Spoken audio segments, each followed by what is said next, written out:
अस्सलाम वालेकुम। हमारा जो अगला लेक्चर है वो एटमॉस्फेरिक पोल्यूशन के ऊपर है and the different protocols that we are going to discuss in let's say around 1 to 2 lectures. हो सकता है कि पहले लेक्चर में मैं एटमॉस्फेरिक पोल्यूशन सिर्फ डिस्कस करूँ, which means that I'm going to discuss the causes, the effects and the solutions of atmospheric pollution. And in the next video, I will continue with the protocols, which will include Kyoto Protocol, then the Montreal Protocol, that and then the Paris Climate Treaty. ठीक हो गया? अच्छा जी, इससे पहले हमने किए थे atmosphere की लेयर्स और एटमॉस्फेरिक प्रेशर डिस्कस किया था। ठीक है, इट इज़ पार्ट, पोल्यूशन भी उसके साथ ही आता है, but I just wanted to do atmosphere साथ साथ, एक के बाद एक। अच्छा, this is what I am going to discuss. सबसे पहले कॉजेज आएंगे जिसमें एयर पोल्यूटेंट्स जितने भी हैं वो डिस्कस होंगे। Then I am going to go on to effects of atmospheric pollution. ठीक है, जिस तरह से on everything, on animals, plants, marine life, जो ह्यूमन बींग्स के ऊपर जो इसका इफेक्ट होता है and the various effects that it generates. And then I'm going to move on to the solutions. And this I'm probably going to leave for the next video that जिसमें मैं discuss करूँगी। ठीक है, सबसे पहले pollution आ गया। अच्छा जी, atmospheric pollution होती क्या है? Simple definition that you are going to write in the exam, that it occurs when air contains gases, fumes or harmful substances in high quantities or in quantities above a certain prescribed level. ठीक है, in at quantities जिसमें that it starts generating harmful effects for everybody. दो किस्म के आपके pollutants होते हैं। सबसे पहले you have the primary pollutants and then you have the secondary pollutants. Primary pollutants are basically the pollutants that are directed और दैट आर एक्सक्रीटेड या not excreted, like that are release directly into the atmosphere. ठीक है, वो बिल्कुल ऐसा नहीं है कि किसी रिएक्शन के साथ मिल के वो उसके बाद एक पोल्यूटेंट बनता है और वो पोल्यूटेंट हार्मफुल होता है। नहीं, प्राइमरी पोल्यूटेंट वो है कि जिस तरह एग्जॉस्ट चला गया आपकी चिमनी से या आपकी फैक्ट्री से, अब वो डायरेक्टली एयर के अंदर इंजेक्ट हो रहा है। So anything that is directly, anything harmful that is being directly injected into your atmosphere is going to be a primary pollutant. ठीक है, secondary pollutant on the other hand is going to be something जिस तरह से acids होते हैं आपके, ठीक है, सल्फ्यूरिक एसिड हो गया ये वो, या let's say सल्फर डाइऑक्साइड वगैरह हो गया। ठीक है, anything that sulfur dioxide for example when it is going to react or when it is going to take part in a chemical reaction, ठीक है, उसके बाद जो वो एसिड्स या वो जो हार्मफुल पोल्यूटेंट्स बनाता है वो जब रिलीज होते हैं आपकी एटमॉस्फेयर के अंदर तो वो आपके सेकेंडरी पोल्यूटेंट्स कहलाते हैं, बिकॉज वो डायरेक्टली नहीं इंजेक्ट होते, वो किसी ना किसी रिएक्शन के थ्रू मिल के इंजेक्ट होते हैं। ठीक हो गया, आपकी डेफिनेशन भी आ गई, that a primary pollutant is an air pollutant emitted from a source directly into the atmosphere. ठीक है, अब वो सोर्स या तो कोई मैनमेड भी हो सकती है, ठीक है ना, जिस तरह अगर एग्जॉस्ट निकल रहा है फैक्ट्री से या इंडस्ट्री से या मिशन व्हीकल से मिशंस निकल रहे हैं, गाड़ी चला रहे हैं आप, स्मोक निकल रहा है, अब वो जो है या आपकी फॉसिल फ्यूल जो है वो बर्न हो रहे हैं। ठीक है, ये जो आपकी इंजेक्शन है एटमॉस्फेयर के अंदर, ये या तो मैन मेड भी हो सकती है या ह्यूमन बींग्स भी हो सकते हैं या थ्रू एंथ्रोपोजेनिक एक्टिविटीज़ भी हो सकता है। Anthropogenic is something that is influenced by human beings और कॉस्ड बाय ह्यूमन बींग्स, या ये नेचुरल भी हो सकते हैं, जिस तरह से वॉल्केनिक इरप्शंस हैं। ठीक है, अब वो भी डायरेक्टली एटमॉस्फेयर के अंदर पोल्यूटेंट्स जो है वो इंजेक्ट कर रहे हैं, लेकिन वो इंसान तो नहीं कर रहा, लेकिन वो एक नेचुरल प्रोसेस है। तो नेचुरल प्रोसेसेस के थ्रू भी प्राइमरी पोल्यूटेंट्स एग्जिस्ट कर सकते हैं। ठीक है, जैसा सैंड स्टॉर्म हो गए, अब सैंड स्टॉर्म जो है वो आपके डस्ट पार्टिकल्स को रिलीज़ कर रहा है। ठीक है, dust particles by the way are extremely harmful, is an extremely harmful air pollutant, because आपको बहुत ज़्यादा ब्रीदिंग इशूज़, एस्थमा ये कॉज कर सकता है। ठीक है, अच्छा जी, सिमिलरली सेकेंडरी पोल्यूटेंट वो एयर पोल्यूटेंट है that is formed as a result of the chemical or the physical interactions between primary pollutants. So एक primary pollutant plus primary pollutant मिलके कोई सेकेंडरी पोल्यूटेंट बना सकता है। ठीक है, या primary pollutant plus any other कोई भी एटमॉस्फेयर का कंपोनेंट ये भी बना सकता है सेकेंडरी पोल्यूटेंट। ठीक है, तो ये नॉर्मली रिएक्शन से बनते हैं आपके, जिसमें आपके आ जाता है सल्फ्यूरिक एसिड, नाइट्रिक एसिड, ठीक है, या सेकेंडरी पर्टिकुलेट मैटर। ठीक है, ये जो चीज़ें हैं ये आपकी सेकेंडरी पोल्यूटेंट्स में आ जाते हैं। अच्छा जी, फॉर्म्स ऑफ एयर पोल्यूटेंट्स देख लेते हैं। सबसे पहले या जितने भी आपके एयर पोल्यूटेंट्स जो एग्जिस्ट करते हैं, ठीक है, अभी काफ़ी ज़्यादा हैं तो जस्ट स्टे विद मी, या आप इसको कॉजेज़ में भी लेके आ सकते हैं। सबसे पहले आगे ऑक्साइड्स ऑफ नाइट्रोजन। ठीक है, नाइट्रोजन ऑक्साइड, नाइट्रोजन डाइऑक्साइड, जितनी भी आपकी नाइट्रोजन से आपके ऑक्साइड्स बन रहे हैं, ठीक है, वो इस कैटेगरी के अंदर फॉल होते हैं। और इनका मेजर जो क्या कहते हैं कॉज है, या जो इनकी मेजर प्रोडक्शन है ह्यूमन एक्टिविटीज़ से, वो या तो होती है फॉसिल फ्यूल कंबशन, जो कि गैसोलीन और डीजल इंजन में होती है। बेसिकली जब आपका इंजन बर्न कर रहा होता है, ठीक है, आपके फॉसिल फ्यूल जितने भी इस्तेमाल हुए होते हैं, ठीक है, गैस डीजल वगैरह जितनी भी आपकी गाड़ियों के अंदर, आपके व्हीकल्स के अंदर, क्या कहते हैं, बाइक्स के अंदर, ट्रक्स के अंदर जितना भी कंबशन का प्रोसेस हो रहा था, ठीक है, वो मेन सोर्स होता है आपके नाइट्रोजन ऑक्साइड्स का, बिकॉज वो रिलीज़ होता है वो फ्यूम या वो एग्जॉस्ट, तो वो रिलीज़ करता है नाइट्रोजन ऑक्साइड्स को। ये हो गए आपके फॉसिल फ्यूल कंबशन से, ठीक है। सिमिलरली रूरल एरियाज़ में आप जब सिंथेटिक फर्टिलाइजर्स यूज़ करते हो, तो फर्टिलाइजर्स के अंदर भी एक नाइट्रोजन कंपोनेंट होता है विच रिलीजेस, ठीक है, it could release in the form of ammonia, it could release in the form of other harmful air pollutants as well that links with nitrogen.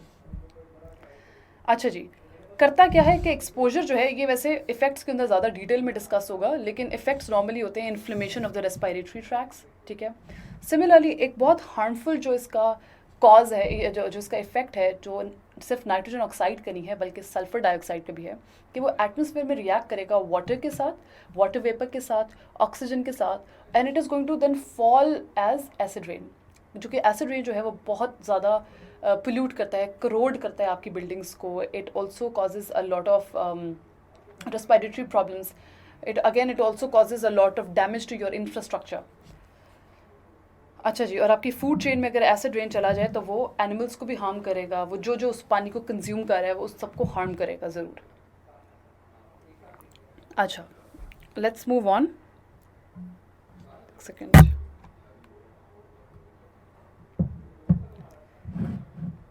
हाँ जी, अगला जो हमारा एयर पोल्यूटेंट है that is oxides of sulphur, ठीक है। Again इसका effect भी same ही होता है जो कि नाइट्रोजन ऑक्साइड्स का होता है, ठीक है, या नाइट्रोजन डाइऑक्साइड का होता है, ठीक है। Again sulphur dioxide it reacts with water in the atmosphere to form harmful acid rain, ठीक है। तो आपने ये याद रखना है कि nitrogen dioxide and sulphur dioxide have similar effects, ठीक है, and one of which is that they fall down is acid rain, ठीक है। And the second one is कि रेस्पिरेटरी प्रॉब्लम्स कॉज करता है in various plants, in various animals, in various animals and various human beings. इसका भी main जो source है sulphur dioxide का, ठीक है, ये एंथ्रोपोजेनिक एक्टिविटीज़ में सबसे पहले कंबशन ऑफ फ्यूल्स आ जाता है। फ्यूल जब आपका बर्न होता है तो it releases sulphur dioxide, it releases a lot of oxides of sulphur, जो कि एयर पोल्यूटेंट्स बनते हैं या एयर को पोल्यूट करते हैं। और जितने भी आपके मिनरल ओर्स, आपकी जो ओर्स की प्रोसेसिंग होती है, माइनिंग होगी, ड्रिलिंग होगी, वो उसमें अगर सल्फर है उस ओर में, तो वो भी सल्फर को एज अ गैस रिलीज़ करता है एटमॉस्फेयर के अंदर, विच अगेन उसकी डिफरेंट ऑक्साइड्स की फॉर्म में वो एयर पोल्यूटेंट्स बन जाते हैं, ठीक हो गया। अच्छा, it also causes eyes and nose irritation, again ये इफेक्ट्स के अंदर ज़्यादा आ जाएगा, ओवरऑल एयर पोल्यूटेंट्स के इफेक्ट्स आ जाएंगे। फिर आ गया पर्टिकुलेट मैटर। पर्टिकुलेट मैटर क्या होता है कि जो टाइनी लिटिल पार्टिकल्स होते हैं, ठीक है, solid, mostly solid then liquid, जो कि आपकी एयर के अंदर होते हैं, ठीक है। अब वो या तो सॉइल से भी आ सकते हैं, वो डस्ट से आ जाते हैं, सी स्प्रे से आ सकते हैं, उसके डिफरेंट सोर्सेज होते हैं, बट बेसिकली वो लिटिल लिटिल पार्टिकल्स होते हैं कि जो इरिटेशन कॉज करते हैं आपकी लंग्स में, या एस्थमा कॉज करते हैं, या बेसिकली रेस्पिरेटरी प्रॉब्लम्स कॉज करते हैं। अब ये इंडस्ट्रियल भी हो सकते हैं, ठीक है, या ट्रांसपोर्टेशन रिलेटेड भी हो सकते हैं, डिपेंडिंग अपॉन क्या प्रोसेस हो रहा है। अगर कोई मेटलर्जिकल प्रोसेस हो रहा है, या एग्जॉस्ट है वो रिलीज़ हो रहे हैं, ठीक है, या टायर ब्रेक्स के थ्रू रिलीज़ हो रहा है, everything will again depend upon कौन सा प्रोसेस है जिससे वो रिलीज़ हो रहा है। ये पर्टिकुलर मैटर हवा के अंदर ज़्यादा नज़र आ रहा है, ठीक हो गया। अच्छा जी, अभी तक हमने क्या किया, oxides of nitrogen, then we moved on to oxides of sulphur, and then we moved on to particulate matter. आपकी चौथी जो है which is extremely harmful air pollutant, ठीक है, आपका कार्बन मोनोऑक्साइड होता है, ठीक है। कार्बन मोनोऑक्साइड एक ऑर्डरलेस गैस है, ऑर्डरलेस मतलब इसकी कोई स्मेल नहीं है, और वो इमिट कब होती है, जब एक तो होता है ना आपकी फ्यूल की कंबशन होती है, तो आपकी काफ़ी ज़्यादा गैसेज रिलीज़ हो रही होती हैं, ठीक है, सल्फर डाइऑक्साइड, फिर oxides of nitrogen, carbon dioxide, ये रिलीज़ हो रहा है। लेकिन जब इनकम्प्लीट कंबशन होता है फ्यूल का, तो फिर कार्बन मोनोऑक्साइड रिलीज़ होती है। अब अगेन उसका सोर्स वही है, क्योंकि हो तो कंबशन रही है, गैसोलीन और डीजल पावर जो इंजन्स होते हैं, ठीक है, या फॉरेस्ट फायर्स के थ्रू, या बायोमास जितना भी आपका बर्न होता है उसके थ्रू भी काफ़ी ज़्यादा कार्बन मोनोऑक्साइड रिलीज़ होती है। अच्छा जी, अब वो डायरेक्टली जो है ना इफ़ेक्ट करती है आपके हार्ट को या आपकी ऑक्सीजन सप्लाई को, ठीक है? और क्यों रिलीज़ करती है? क्योंकि काफ़ी टॉक्सिक है और एक पूरे प्रोसेस के थ्रू वो करती क्या है carbon monoxide, it binds itself haemoglobin, basically haemoglobin जो आपका एक प्रोटीन है जो ऑक्सीजन कैरी करता है आपके सारी बॉडी सेल्स को, ठीक है? वो हीमोग्लोबिन क्योंकि mostly it is made up of iron या मेजॉरिटी उसके अंदर आयरन है, तो कार्बन मोनोऑक्साइड की it has a very very strong affinity to iron. By affinity I mean कि वो बहुत ज़्यादा उसकी लाइकनेस है फॉर आयरन। तो जहाँ पे भी उसको आयरन मिलता है वो जितनी भी चीज़ें हीमोग्लोबिन से जो जुड़ी होती हैं, आसान लफ्ज़ों में उनको डिस्प्लेस करके, ठीक है, वो खुद अटैच हो जाते हैं। So if oxygen molecules are attach to attach to your haemoglobin to be distributed around in your body or to be distributed around in your body cells, what carbon monoxide is going to do is it is going to displace those oxygen molecules and it's going to attach itself ताकि वो haemoglobin किसी काम का ना रहे और oxygen की supply आपकी बॉडी को कम हो जाए। अच्छा, एफिनिटी जो है कार्बन मोनोऑक्साइड की हीमोग्लोबिन के साथ इतनी ज़्यादा है कि it binds itself 240 times more tightly than oxygen molecules अपने आप को बाइंड करते हैं। इसकी वजह से दिस इज़ मोर प्रोबेबिलिटी कि अगर कार्बन मोनोऑक्साइड प्रेजेंट है तो वो जल्दी या टाइटली या ज़्यादा तेज़ी से या मजबूती से अपने आप को बाइंड करेगी हीमोग्लोबिन के साथ और ऑक्सीजन को नहीं बाइंड होने देगी और ऑक्सीजन को फिर बहुत ज़्यादा टाइम लगेगा या सॉरी ऑक्सीजन जो है वो डिस्ट्रीब्यूट नहीं हो पाएगी आपकी बॉडी सेल्स में, ठीक है? अच्छा, ये वही प्रोसेस है, it not only competes with oxygen but actually displaces oxygen that is bound to it. This is why it can kill a person in as little as 3 minutes. और जब exposure to high levels of carbon monoxide can lead to unconsciousness or even death. अगर आपका supply of oxygen ही नहीं होगा तो it can also lead to your death. ये देखिए, this is just a depiction of होता क्या है। ये आपका किधर गया? ये आपका रेड ब्लड सेल है, ठीक है? ये हीमोग्लोबिन है जो कि ऑक्सीजन को कैरी करता है, ठीक है? ये उसने ऑक्सीजन और कार्बन डाइऑक्साइड को कैरी कर है। यहाँ पे कार्बन मोनोऑक्साइड एंटर हो रही है, डिस्प्लेस कर दिया ऑक्सीजन को और फटाफट उसने बाइंड कर दिया अपने आप को with haemoglobin, which is why oxygen and carbon dioxide can no longer be carried by haemoglobin, ठीक है? अच्छा जी, फिर आगे आपके पावर प्लांट्स सोर्सेज में ऑफ एयर पोल्यूटेंट्स में। पावर प्लांट्स क्या करते हैं कि they are going to use coal, oil and other fossil fuels, ठीक है, that are not generally considered sustainable, ठीक है? पावर प्लांट जब ये फॉसिल फ्यूल्स इस्तेमाल करते हैं और उनको बर्न करते हैं तो अगेन उससे बहुत ज़्यादा एयर पोल्यूटेंट्स जो है वो रिलीज़ होते हैं, which again cause a lot of environmental damage और ह्यूमन डैमेज, ठीक है? जिस तरह से कोल पावर प्लांट्स होते हैं, जब वो बर्न हो रहा है वहाँ पे वो रिलीज़ करता है particular matter which will again cause respiratory problems. It will cause chronic bronchitis, asthma and even premature death. दूसरी चीज़ आ गई जिसको मैंने एक्सप्लेन नहीं किया हुआ, I've just written it down, again exhaust from factories. जब वो स्मोक रिलीज़ हो रहा है या वो एग्जॉस्ट रिलीज़ हो रहा है तो वो बहुत ज़्यादा गैसेस को भी रिलीज़ कर रहा है और अगेन मोर और लेस एयर पोल्यूटेंट्स जो हैं वो एक ही किस्म के इफेक्ट्स कॉज करते हैं, which are mainly respiratory problems. उनकी बहुत ज़्यादा एक लेवल, बहुत हाई लेवल पे भी जा सकता है, बहुत लो लेवल पे भी वो जा सकता है, बट मेनली जो प्रॉब्लम्स हैं वो रेस्पिरेटरी ही होती हैं। सॉरी किधर गया? तीसरा जो आपका सोर्स आ जाता है वो है वॉल्केनिक एरप्शंस। वॉल्केनिक एरप्शंस मोस्टली जो रिलीज़ करती हैं वो सल्फ़र की फॉर्म्स में डिफरेंट गैसेस जो होती हैं वो रिलीज़ हो रही होती हैं और वो they will again combine with water vapour released by the eruption या water vapor released in the atmosphere to form acids. और जब acids होते हैं they can fall down as rain which will again cause a big problem to the surrounding area or the inhabitants of the local area. फिर आ जाती हैं आपकी forest fires. Forest fires जो हैं वो उसमें आपका बेसिकली जो रिलीज़ हो रहा है वो मीथेन है और कार्बन डाइऑक्साइड है। अब कार्बन डाइऑक्साइड क्या हो रहा है जब आप फॉरेस्ट फायर्स रिलीज हो क्या कहते हैं फायर्स लग रही हैं आपके फॉरेस्ट को, and I am talking about massive fires, ठीक है? क्योंकि मैसिव फायर्स होती हैं जो कि फॉरेस्ट के फॉरेस्ट होते हैं वो जब जल रहे होते हैं तो तभी एक significant amount of carbon dioxide release हो रहा होता है, which will again cause global warming because carbon dioxide is one of the green house very important green house gases जो कि आपकी जो रेडिएशन, सूरज की रेडिएशन जो रिफ्लेक्ट बैक करती है आपकी अर्थ की सरफेस से, उसको इस्केप करने से रोकती हैं ग्रीन हाउस गैसेज जनरली।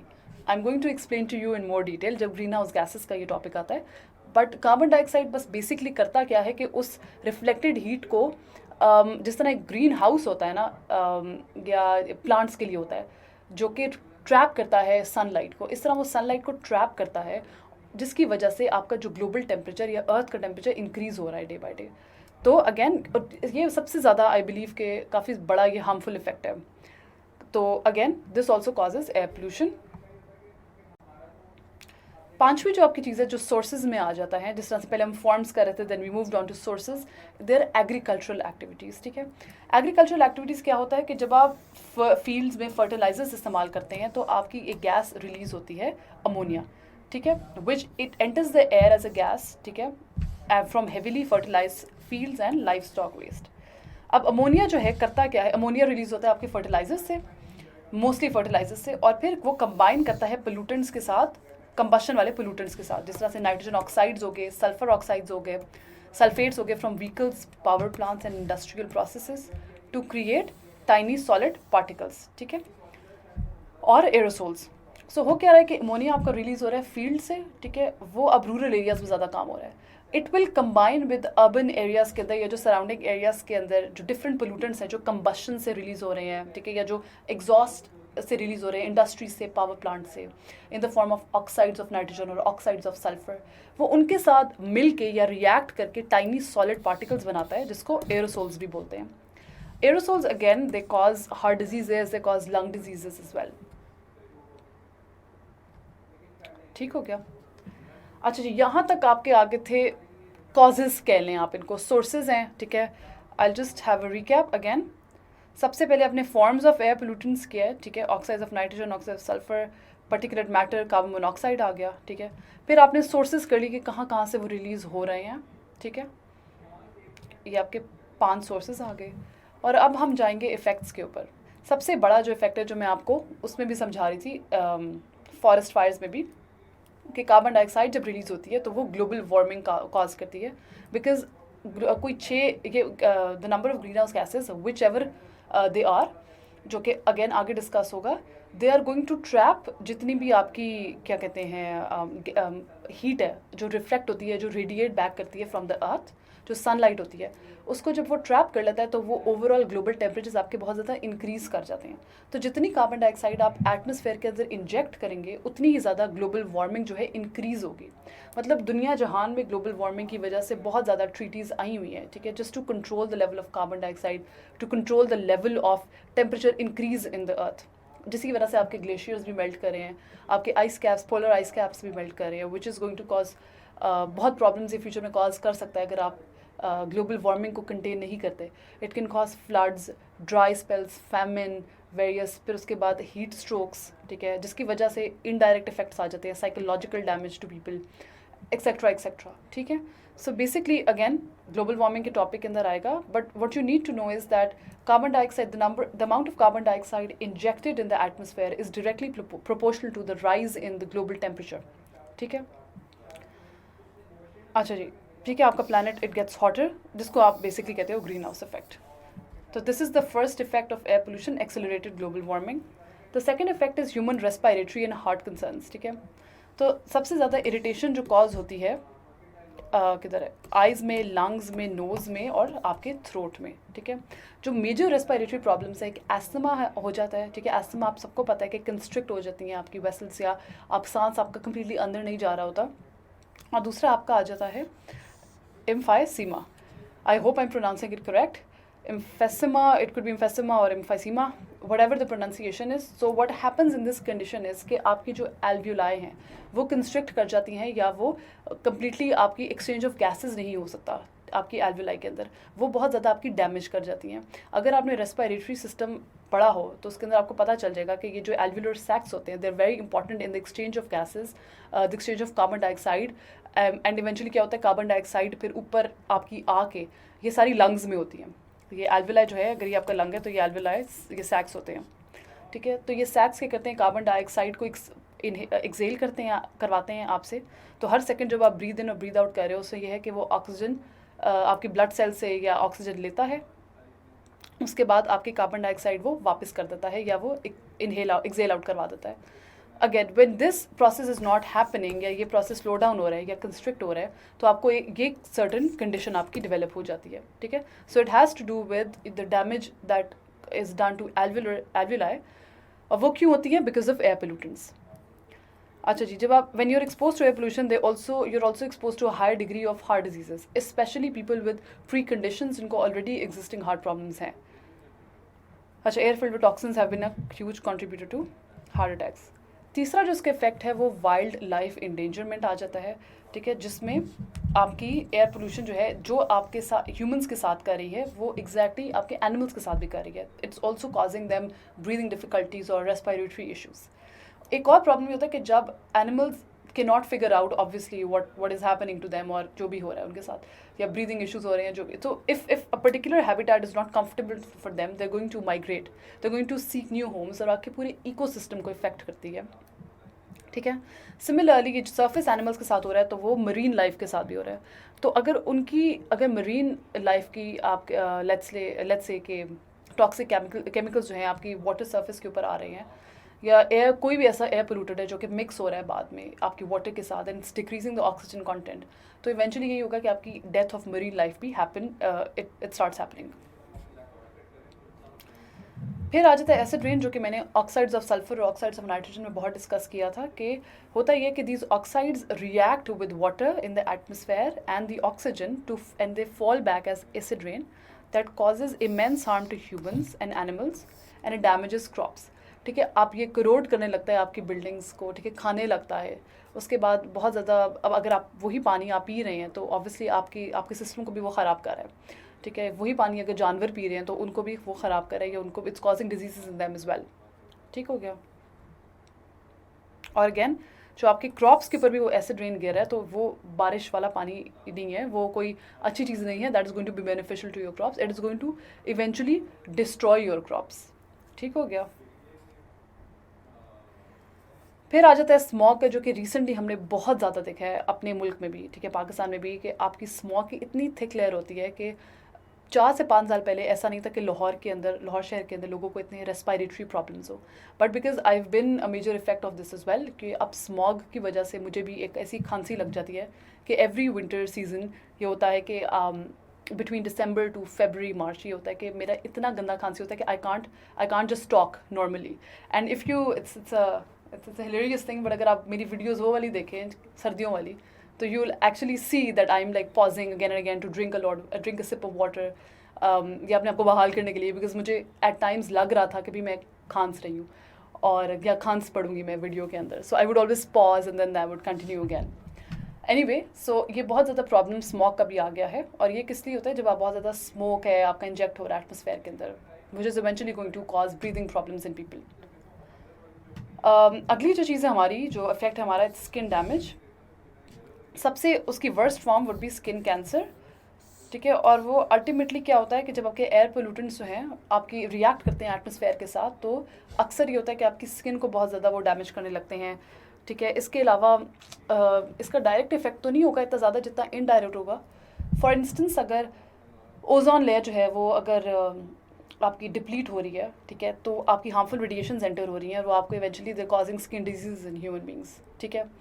या लिखा हुआ है ozone layer acts as a filter, अगर तो वो थिन होती जा रही है because of air pollutants, because ozone layer is getting thinner because of the fact कि आपके पोल्यूटेंट्स जा रहे हैं ओजोन लेयर को डिस्ट्रॉय कर रहे हैं, ठीक है. तो फिर उसकी इफेक्टिवनेस कम होगी और वो हार्मफुल होगा ह्यूमन बींग्स के लिए. ये आगे एक थोड़ा सा ब्रीफ आ गया इफेक्ट्स ऑफ एयर पोल्यूशन. ये देखिए, सल्फर डाइऑक्साइड एक फैक्ट्री से इमिट हो रहा है और उसके बाद ये रिएक्ट कर रहा है वाटर के साथ, और उसके बाद it's falling down as acid rain, ठीक है. अब एसिड रेन इनको भी अलग हार्म कर रहा है, और उसके बाद जब वो नीचे फॉल कर रहा है तो वो भी अलग हार्म कर रहा है मरीन लाइफ को और प्लांट्स और जो वेजिटेशन आपकी अंदर है उसको, ठीक है. अगर ये देख सकते हैं कि दिस इज़ बेसिकली, अगर आप स्मॉग है या जो भी है, आजकल तो उसको कोरोना के सेंस से भी लिया जा सकता है, बट नॉर्मली ये होता है कि you wear a lot of masks to breathe to protect yourself from the bad quality air. Senior citizens सबसे ज़्यादा इस पे इफेक्ट होते हैं, बिकॉज अगैन उनको ऑलरेडी इतनी प्री एग्जिस्टिंग कंडीशंस होती हैं कि anything more will just make their condition worse. अच्छा, ये होता है severity of effect normally air pollution से, ठीक है. If you want to make this pyramid you can, अच्छा एक इफेक्ट पड़ेगा एग्जामिनर के ऊपर, आपके मार्क्स भी ज़्यादा आएंगे। जिस तरह से आप देख सकते हैं कि इसमें लंग फंक्शन सबसे पहले आपका ख़राब हो रहा है, इन्फ्लेमेशन हो रही है, ठीक है, कार्डियक इफेक्ट्स हो रहे हैं, फिर आपको एस्थमा अटैक्स हो रहे हैं, ठीक है, और फिर आप मेडिकेशन के ऊपर आहिस्ता आहिस्ता आ रहे हैं, डॉक्टर विजिट ज़्यादा हो रहे हैं बच्चों के लिए, बच्चे स्कूल से ज़्यादा एब्सेंट होना शुरू हो जाते हैं, फिर थोड़े से और एक्सट्रीम केसेस में इमरजेंसी रूम विजिट्स, हॉस्पिटलाइज हो जाते हैं लोग, और बिल्कुल जो सवेयर इफेक्ट होता है उसकी डेथ होता है, ठीक है। फिर आ जाए आप सोल्यूशंस पे। सो सोल्यूशंस टू एयर पोल्यूशन में सबसे पहले कहा जाता है कि आप हर चीज़ को आप देखें तो फॉसिल फ्यूल्स की बर्निंग से हो रहा है, ठीक है, कोल ऑयल गैस की बर्निंग से ये चीज़ें पोल्यूटेंट्स जो हैं वो कॉज हो रहे हैं या इंजेक्ट हो रहे हैं एटमॉस्फेयर के अंदर। So the first thing you do is you minimise the use of fossil fuel powered vehicles. ये आप किस तरह से कर सकते हो कि जिस तरह से अब हाइब्रिड व्हीकल्स आते हैं, ठीक है, या हाइब्रिड व्हीकल्स आते हैं कि जो पार्शली आपके इलेक्ट्रिक होते हैं या पार्शली आपके फ्यूल के ऊपर काम कर रहे होते हैं, वो बहुत ज़्यादा आपके रिड्यूस कर सकते हैं इंजेक्शन ऑफ पोल्यूटेंट्स, ठीक है। उसके बाद आप ये करते हो कि you switch to cleaner fuels, ठीक है, या आप ये कर सकते हो कि that you install catalytic converters in your cars, ठीक है, जो कि फ़िल्टर आउट कर देता है कुछ हार्मफुल पोल्यूटेंट्स को, ठीक है, आपके एग्जॉस्ट से, कार एग्जॉस्ट से, और उसके बाद थोड़ी रिलेटिवली क्लीनर गैसेस जो है वो रिलीज़ करता है फ्रॉम द एग्जॉस्ट फ्यूम्स। उसके बाद आप the problem with Pakistan as a country is that we have a problem with carpooling, we have a problem with public transportation, क्योंकि इतनी अच्छी बसें अवेलेबल नहीं है। जब आप बाहर के मुल्क जाते हैं तो आप देखते हैं कि गाड़ियों का इस्तेमाल कम है, बट ये है कि पब्लिक ट्रांसपोर्टेशन का इस्तेमाल ज़्यादा है, और इसी वजह से है कि थोड़ा आपकी इन्वायरमेंटल फ्रेंडली भी हैं वो, ठीक है। दूसरा ये मसला भी होता है कि it's cheaper to travel on a bus और ट्रैवल ऑन और कारपूल विद समबडी, ठीक है, आप पैसे डिवाइड उसके कर सकते हैं, या बाइक्स लेके जाएं, इट्स वेरी इन्वायरमेंटली फ्रेंडली। आपकी साइज़ की वो आपकी अलग होती है, और then you also protect the environment. So ये this all will come under the heading of minimising the use of fossil fuel powered vehicles. दूसरा है that you be mindful of energy consumption, कि जिस तरह हम घर छोड़ के जा रहे हैं तो आप चेक करें कि सारे बिजली सब कुछ बंद है, लाइट्स, टीवी, इलेक्ट्रॉनिक अप्लाइंसेस बंद है, ठीक है। फॉसिल फ्यूल प्लांट्स हैं वो there a major cause of air pollutants, ठीक है। सो जितनी कम आपको एनर्जी चाहिए होगी या जितने कम आपको फॉसिल फ्यूल्स चाहिए होंगे तो उतना ही कम आप रिलाई करेंगे इन प्लांट्स के ऊपर टू जनरेट इलेक्ट्रिसिटी। अच्छा जी, you also shift to energy efficient devices, जिस तरह से फ्लोरेसेंट लाइट बल्ब जो हैं they can reduce energy consumption over a period of time.